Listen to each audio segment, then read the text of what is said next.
Fish आहे, chicken आहे, white meet, त्याच्यामध्ये हाय प्रोटीन आणि विटॅमिन B12 मिळतं. आणि बदाम आणि अक्रोड हे आता महाग असल्यामुळे लोक प्रिफर करत नाही, but it is very much necessary. एक 10 पीसेस तरी बदाम घ्यायला पाहिजे आणि एक 5 पीसेस अक्रोड घ्यायला हवंय, वॉलनट ज्याला म्हणतात.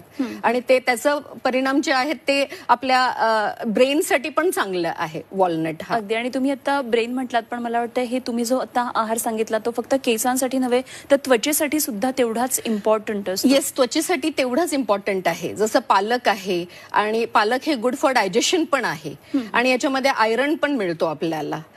हे पण गरजेचं आहे, कारण डायजेशन जर नसेल तरी पण पुन्हा स्किनवर इन्फेक्शन येणार.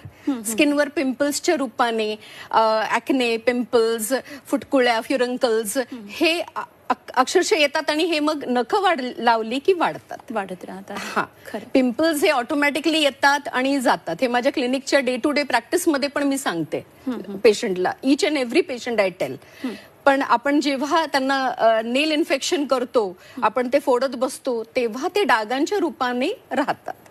आणि it is really very difficult to treat. की पेशंट म्हणतात